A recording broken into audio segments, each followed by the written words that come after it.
तो जमीयत उलमा ने वाज़ेह कर दिया है कि तुम हज़ार धांधली करके हमारे मैंडेट को चुराओ, लेकिन पब्लिक में हम हैं। और थोड़ी अदद के साथ हमने बता दिया है कि जमीयत को हल्का मत लिया करो, और आइंदा भी हमारे आसाब मजबूत हैं। अगर धांधली की गई तो हम फिर मैदान में होंगे, और हमारा कारकुन इस हवाले से ज़िंदा है और ज़िंदगी का सबूत दिया है उन्होंने। शायद एस्टेब्लिशमेंट का ये ख्याल था या उनके एक जर्नल का ये ख्याल था, जो हमें मालूम है कि कौन था जिसने हमारे सूबे में हुल्लड़बाजी की है, तो बलूचिस्तान में हुल्लड़बाजी की है। तो उनको मालूम होना चाहिए कि 2018 में जिस तरह हमारे हौसले बुलंद थे, 2024 में भी हमारे हौसले कम नहीं हुए, और हमने चारों सूबों में मिलियन मार्च करके बता दिया है कि कारकुन हमारा ज़िंदा है और वो अपने साथ नाइंसाफ़ी को किसी कीमत में बर्दाश्त करने को तैयार नहीं है। अब रही बात पार्लियामान की, तो ये पार्लियामान तो इतनी बड़ी तरमीम का हक़दार नहीं है। इस पार्लियामान का वो मैंडेट नहीं है कि वो इतना बड़ा काम कर सके। हम समझते हैं कि इलेक्शन हो, हकीकी मानों में आवाम के सही नुमाइंदे मैदान में आए, पार्लियामेंट पर आवाम का एतमाद होना चाहिए। इस जाली किस्म के पार्लियामेंट से इतनी बड़ी आइनी तरमीम कराना ये बज़ात ख़ुद एक नाइंसाफ़ी है। ताहम हमने एक बात की है कि हम अगर पार्लिमानी किरदार भी जारी रखेंगे तो हमने ज़रूर पार्लियामेंट में कुछ तजावीज़ दी हैं, और हमने उनसे ये कहा कि आप ये क्या शख्सियात के बीच में फंस गए हैं। हमें ये जज कबूल है और हमें ये जज कबूल नहीं है, और जजों को इसलिए मुद्दत मुलाजमत में इजाफ़ा देना चाहिए और इसलिए हमारे उनकी तादाद में इजाफ़ा करना चाहिए। ये तो फिर सियासी मकासद के लिए आप इतनी बड़ी तरमीम की तरफ जा रहे हैं। कोई सियासी मकासद किसी पार्टी के नहीं होने चाहिए। आप अदलिया में इस्लाहात लाएँ और आप एक कॉन्स्टिट्यूशनल कोर्ट की तरफ जाएँ जो हमारे COD का हिस्सा है। यानी ये 2006 का एक अहद व पैमान है जिस पर हम कायम हैं जी। लेकिन अगर उसके ज़ैल में जब आप कानून साज़ी करते हैं या आप आइनी तरमीम लाते हैं, उसमें आप बुनियादी हुकूक़ को भी डुबो लेते हैं, और उसमें आप मिलिट्री को इतना मजबूत करें कि हर सतह पर फ़ौज नज़र आए, तो फिर मार्शल लॉ और इस तरमीम में क्या फ़र्क है? ये तो दूसरे मानों में आप मार्शल लॉ लगा रहे थे। तो इसमें हमने बिल्कुल सपोर्ट नहीं किया और वो इजलास नहीं हो सका। सो एक मरहला तो गुज़र गया है। अब अगले मरहले में देखते हैं गवर्नमेंट क्या मसौदा लाती है। पीपल्स पार्टी और GUI के दरमियान भी बात हुई है, वो भी एक मसौदा बना रहे हैं हम भी, और एक दूसरे के साथ शेयर करेंगे। PTI भी एक मसौदा बना रही है और हम भी बना रहे हैं, और वो हमारे साथ शेयर करेंगे। इस तरीके से हम चाहेंगे कि एक इत्तिफाक राय के साथ एक तरमीम लाई जाए, ताकि ये मुल्क के अंदर किसी सियासी हंगामे का ज़रिया न बने, बल्कि वाकई इस्लाहात का ज़रिया बने। मौलाना साहब, ये जो तासुर का मुसव्वदे के हवाले से आपने फरमाया कि जो हुकूमत का मुसव्वदा होगा वो भी हम देखेंगे और इत्तेफाक की राय से, तो ये हुकूमत का जो मुसव्वदा है ये वाकई हुकूमत का ही मुसव्वदा होगा? क्या मतलब आपका? तो ज़ाहिर है हम तो हुकूमत का ही, हमें तो हुकूमत के हाथ से मिलता है, तो हम हुकूमत का ही कहेंगे। अगर आपको कोई और मालूमात हो तो बता दें। भाई हमारे पास तो हुकूमत की तरफ से आता है, तो हम तो हुकूमत का ही कहाँ समझेंगे। बिल्कुल मुशवरात हुए, और उसी को देख कर तो हमने मुस्तरद कर दिया कि ये काबिल कबूल नहीं है जी। उसमें मिलिट्री के हवाले से क्या था जो आपने फरमाया? हज़रत जो बुनियादी हुकूक आप देते हैं कौम को, आम आदमी को, उसमें कुछ इस्तिस्नायात हैं जिसमें मिलिट्री के हवाले से हैं, बहुत मुख्तसर से। तो उस छोटे से इस्तिस्ना को वसअत दी गई, और जो बुनियादी हुकूक का दायरा है उसे तंग कर दिया गया। और इसके आगे कोर्ट के निज़ाम में ऐसी तब्दीलियाँ लाना कि कोर्ट के निज़ाम को ख़राब करने का बायस तो बन रही थी, लेकिन उसमें इस्लाह का सबब नहीं बन रहा था जी। तो बहुत सी चीज़ें ऐसी हैं कि जिसमें हम समझते हैं कि पार्लियामान जो है वो ख़ुद मुख्तार रहे, उसकी ख़ुद मुख्तारी पर और उसकी बालादस्ती और सुपरमेसी पर कोई कंप्रोमाइज़ नहीं होना चाहिए। और तरमीम भी लाएँ तो ऐसी तरमीम कि जिससे पब्लिक को रिलीफ मिले, जमहूरियत मुस्तहकम हो, और हर पार्टी को अपना मंशूर जो है वो पार्लियामेंट में लाने की सलाहियत हो। लेकिन ये है कि अब पार्लियामेंट हमें अल्लाह ने ऐसी नसीब की है कि हम उसको अवाम के मैंडेट नहीं समझते। पार्लियामेंट बलूचिस्तान और खैबर पख्तूनख्वा के दो इशू थे, जो अमन अमान का मसला है जो सूबे के हकूक़ पे वो मसले है, इसमें वफाक और सूबाई हुकूमतें कितने संजीदा है और जमीयत उलमा इस्लाम के क्या था? आपने बहुत अच्छा सवाल किया और मैं आपका शुक्रगुजार हूँ। हमें इस तरफ ज़रूर मुतवज्जह होना चाहिए कि हमारा सूबा इस वक्त आग में जल रहा है। यानी इस वक्त तक मेरे पास जनूबी वज़ीरिस्तान, चाहे वज़ीर कबीले से ताल्लुक़ हो, चाहे मासूद कबीले से ताल्लुक़ हो, उनके वफूद मेरे पास आए हैं। शुमाली वज़ीरिस्तान के उस्मानज़े कबीले के लोग मेरे पास आए हैं। कुरम एजेंसी के लोग मेरे पास आए हैं। अब भी वहाँ पर जंग शुरू है, लोग एक दूसरे को कत्ल कर रहे हैं और रियासत खामोश है।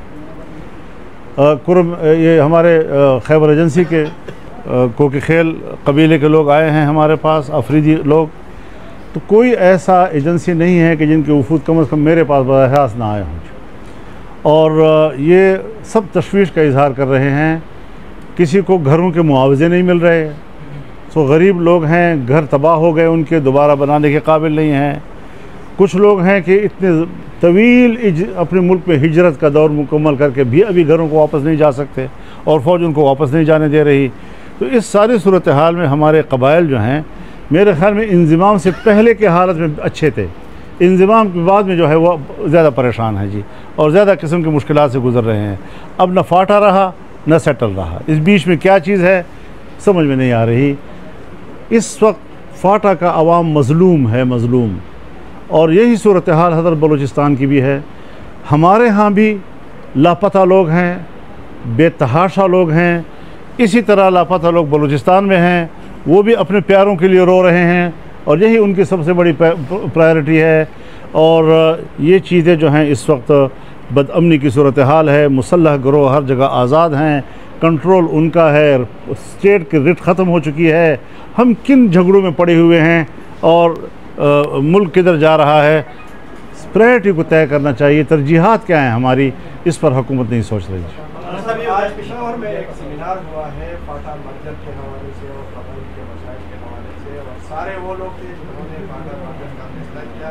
शायद खान अब्बासी साहब उस वक्त वज़ीर आज़म थे, वो भी उसमें शरीक थे, और उस वक्त के चीफ सेक्रेटरी और उस वक्त के जितने भी ब्यूरोक्रेट्स थे वो आज सारे मिल बैठे थे और उन्होंने एक बार फिर मुतालबा किया है कि फाटा के अवाम के साथ जो वादे हुए हैं वो उन्होंने किए जाए। या आईनी तरमीम में कबायली इलाकों के मसाइल और रिसोर्सेज और ये जो मदद की खाकान अब्बासी साहब मेरे घर तशरीफ़ लाए थे।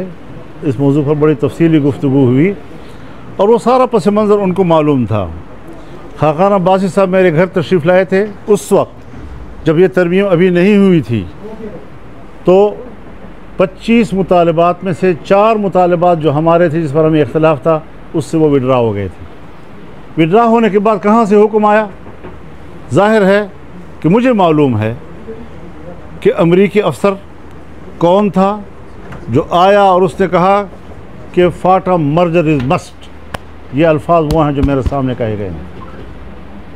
फिर जनाब बाजवा साहब आर्मी चीफ थे, नवीद मुख्तार साहब जनरल वो ISI के चीफ थे। पार्लियामेंट की बिल्डिंग में प्राइम मिनिस्टर के चैम्बर में मुझे मिले और मेरे साथ ये मसला डिस्कस किया और मैंने उनसे कहा कि आप बेवक्त फ़ैसला कर रहे हैं। अभी फाटा मर्जर जो है उसके लिए फाटा का हालात मुवाफ़िक नहीं हैं। हमने बहुत तजवीज़ें दी लेकिन वो मज़ीद थे कि जी अमेरिका का दबाव है, जी अमेरिका का दबाव है। तो अगर हम मुल्क के अंदर ख़ुद मुख्तार नहीं हैं और हमने मुल्क के अंदर के फ़ैसले और तब्दीलियाँ अमेरिका के दबाव पर लानी हैं, तो आप मुझे बताएं कि हम किस बुनियाद पर कह रहे हैं कि हम एक आज़ाद कौम हैं और हम एक आज़ाद मुमलिकत में रह रहे हैं। तो ये एक बड़ा संजीदा सवाल है हमारे मुल्क के लिए।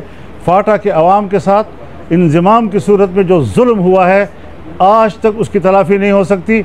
इस वक्त तक उनको 800 अरब रुपए मिलने चाहिए थे, 800 अरब, और अभी 100 अरब मुश्किल से उनको पूरे हुए हैं।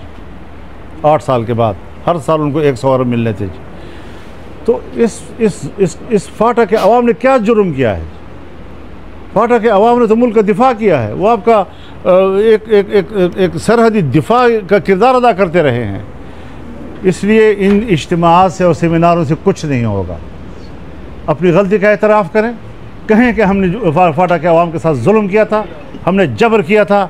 और मैं चैलेंज करता हूँ, आज भी स्टेट को भी चैलेंज करता हूँ, गवर्नमेंट को भी चैलेंज करता हूँ कि फिर फाटा के अंदर लाएं रेफरेंडम को और आवाम से पूछे कि आवाम क्या चाहते हैं। ज़बरदस्ती हम दुनिया में कौमों पे जबर कर रहे हैं और ज़बरदस्ती कर रहे हैं। तो ये जो फैसले हुए हैं हज़रत पहले सोचना चाहिए, अब बाद अज़ मर्ग वावेलों की क्या ज़रूरत है जी।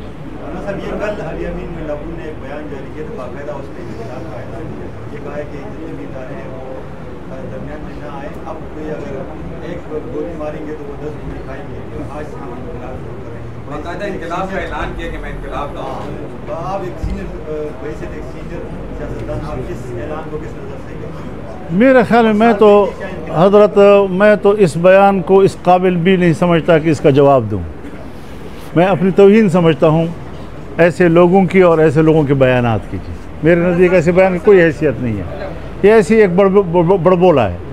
तो इसकी क्या ज़रूरत है ऐसे बयान देने की कि आप स्टेट के अंदर, सूबों के अंदर जंग की कैफियत पैदा करना चाहते हैं। जलसे हैं तो जलसों के अपने ज़िम्मेदारान मौजूद हैं, सूबों की पार्टियां मौजूद हैं, सूबे की पार्टी रद्द-ए-अमल दे सकती है। जिस सूबे में होता है, आप अगर ताकत का मुजाहरा करना चाहते हैं तो अपने सूबे में करें, लेकिन अगर दूसरे सूबे में आप करते हैं और गवर्नमेंट आपको इजाज़त नहीं दे रही है तो फिर इस पर सूबा को और गवर्नमेंट को क्यों तसादुम का हिस्सा बनना चाहिए। पार्टी है ना, पार्टी को अपना हक़ हासिल है कि वो जलसे में भी जाए, वो एहतजाज भी करे। यानी मैं ज़ाती तौर पर जलसे को रोकना इसको गैर जमहूरी अमल समझता हूँ। हुकूमत को तंग नज़री नहीं दिखानी चाहिए, जलसे की इजाज़त PTI को मिलनी चाहिए। जो नहीं दी गई इसको मैं ज़्यादती समझता हूँ, जमहूरी अमल के ख़िलाफ़ समझता हूँ। लेकिन सूबे के एक वज़ीर आला की तरफ से इस तरह का बयान जो है वो भी मुल्क के लिए बेहतर नहीं है। ये बचपना है, ये नातजुर्बाकारी है और इस किस्म के मखलूक से हमारा वास्ता है। तो हमारे सूबे में हमारा वोट और हमारा मैंडेट चोरी किया गया है और इनको दिया गया है, इस बात का नोटिस क्यों नहीं ले रहे वो लोग। मौलाना साहब, इस वक्त जो दो सूबों में एक जंगी सूरत नज़र आई, एक वज़ीर-ए-आला जाता है दूसरे सूबे में, वहाँ से रोका जाता है, शेलिंग होती है, तो दो सूबों को लड़ाई की तरफ धकेलने का एक अमल है, उसको आप किस तरह देखते हैं और मशवरा देंगे, तनकीद करेंगे, क्या भाई सियासी कारकुन हैं, जहाँ से जाएं जा सकते हैं, अपने जलसे में शिरकत के लिए जा सकते हैं, हमें उसके ऊपर कोई एतराज़ नहीं है। उसको रोकना, मैंने उसके आपको सामने मजम्मत किया कि ऐसा मुनासिब नहीं है, ये गैर जमहूरी रवैये हैं। लेकिन सूबे को सूबे से लड़ाना, इस किस्म की गुफ्तगू करना इस मनसब पर फायज़ होकर, मेरे ख्याल में ये उसके शाय निशान नहीं है। पार्टी चेयरमैन मौजूद है, पार्टी लीडर्स मौजूद हैं, सियासी जो जिसके पास कोई सरकारी मनसब नहीं है वो बात कर सकते हैं। जब वो बात कर सकते हैं तो सियासी मनसब पर फायज़ ऐसी बात करने की क्या ज़रूरत है। सियासी इख्तलाफात हो सकते हैं, आप इख्तलाफ राय करें मरकज़ के साथ, तो उसमें कोई शक नहीं है। लेकिन ये लब लहजा ये सिवाय बचपने के और कोई चीज़ नहीं। इख्तिलाफ करते हैं कि पार्लियामेंट अवामी नहीं है और आपका भी हुकूमत से कुछ इख्तिलाफात हैं, तो क्या आप अपने पार्टी के जरिए या अपने तौर पर कुछ इख्तिलाफात या कुछ एहतजाज करने की तरफ जा रहे हैं? मैं तो जा रहा हूँ, तो पूरे मुल्क पे जलसे का हमारे से बड़े जलसे किसने किए हैं, हमारे से बड़े मुजाहरे किसने किए हैं। बलूचिस्तान का जलसा था या कराची का जलसा था, पेशावर का जलसा था, मुजफ्फरगढ़ का जलसा था, और अब हम मीनार पाकिस्तान को आपने देखा कि पूरे लाहौर की तारीख़ में इतना बड़ा इज्तिमा नहीं हुआ, पूरे लाहौर की तारीख़ में इससे बड़ा इज्तिमा नहीं हुआ आज तक। तो जितने अवामी सतह पर हम बात कर रहे हैं, आईन और कानून के दायरे में रहते हुए कर रहे हैं, यही पैरवी अगर दूसरे लोग भी करें इसी अंदाज के साथ। लेकिन अगर आप स्टेट को धमकियाँ देंगे और फिर उसके बाद जलसे का ऐलान करेंगे, तो मैं जमहूरी अमल के हक़ में हूँ, और जमहूरी अमल को रोकना अगर कोई भी हुकूमत करे, पंजाब की हुकूमत करे, सिंध की हुकूमत करे, मैं उसके ख़िलाफ़ बात करूँगा। लेकिन इस किस्म के बयानात को सपोर्ट नहीं कर सकता जो दो सूबों को आपस में लड़ाए या एक सूबे को स्टेट के साथ लड़ाए। मौलाना साहब, ये कानून साजी के हवाले से आप अगर उसको सपोर्ट करेंगे, वो भी जिस पर आप एग्री हो, उसके बाद कहा जा रहा है कि आप हुकूमत का हिस्सा बनेंगे। मैंने असम्बली में बात की है, इससे ज़्यादा ज़िम्मेदार फोरम तो और नहीं हो सकता ना, कि हम अपोजिशन में हैं और अपोजिशन में रहेंगे, उसके बाद फिर इस बात का क्या बगावत है।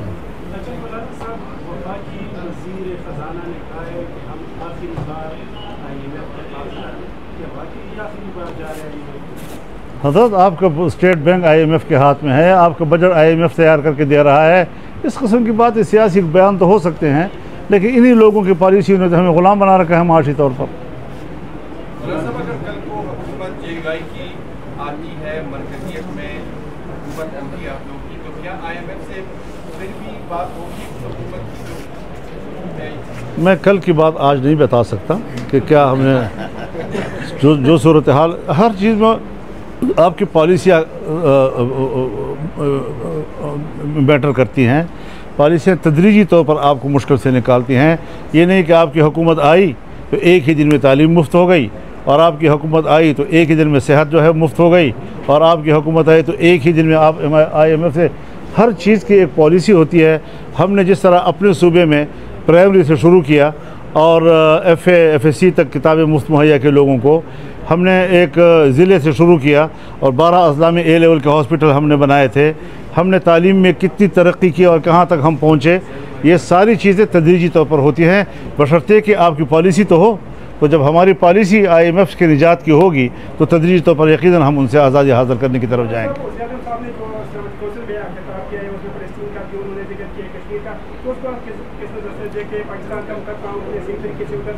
मेरे ख्याल में वो गुफ्तगू मुनासिब थी जी, वो मुनासिब गुफ्तगू थी।